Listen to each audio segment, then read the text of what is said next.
ফ্যাসিবাদ পতনের পরে যে গণতন্ত্র প্রতিষ্ঠা পাবে তার হাল ধরবেন তারেক রহমান, এমনটাই বলেছেন বিএনপির স্থায়ী কমিটির সদস্য নজরুল ইসলাম খান। আর স্থায়ী কমিটির আরেক সদস্য মির্জা আব্বাস দাবি জানান, ফ্যাসিবাদী আমলে খালেদা জিয়াকে কারাগারে যারা নির্যাতন করেছিল তাদের বিচারের। বিএনপি চেয়ারপারসন বেগম খালেদা জিয়ার জন্মদিনের আয়োজনে এসব কথা বলেন তারা। রাশেদ রায়হানের রিপোর্ট। বিশ্বের সর্বাধুনিক প্রযুক্তিতে প্রস্তুতকৃত Arik silver wash detergent powder 500 গ্রাম মাত্র 70 টাকা। রিমার্ক। নয়াপল্টনে বিএনপির কেন্দ্রীয় কার্যালয়ে চেয়ারপারসন বেগম খালেদা জিয়ার 81তম জন্মদিন উপলক্ষে দোয়া মাহফিল। যোগ দেন দলের সিনিয়র নেতারা। এ সময় স্থায়ী কমিটির সদস্য নজরুল ইসলাম খান বলেন, বিএনপি ও তারেক রহমানের নেতৃত্বেই আবারও গণতন্ত্র পুনঃপ্রতিষ্ঠা হবে। 5 সালের পরিবর্তে গণতন্ত্র এনেছিলেন জিয়াউর রহমান। সামরিক স্বৈর শাসনের গোরস্থানে গণতন্ত্র রচনা করেছিলেন দেশকে বেগম খালেদা জিয়া।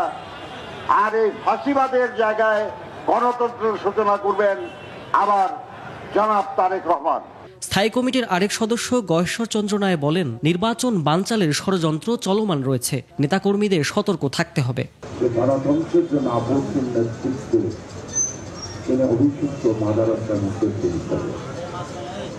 কিন্তু যত রক্ত ঝরুন, যত জীবনী যা, এখনো গণতন্ত্র আমাদের হাতের নাগালের বাইরে।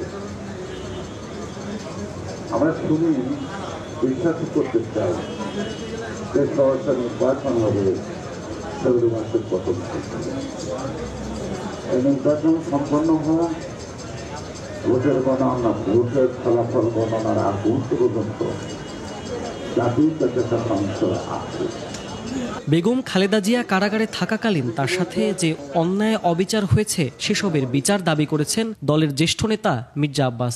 যদি প্রয়োজন হয়, দেশনেত্রী বেগম খালেদা যখন জেলে ছিলেন তখন আমাদেরও দুর্ভাগ্য হোক সৌভাগ্য হোক, আমরা অনেকেই জেলে গিয়েছিলাম। আমাদের সঙ্গে এখানে আছে অনেকেই।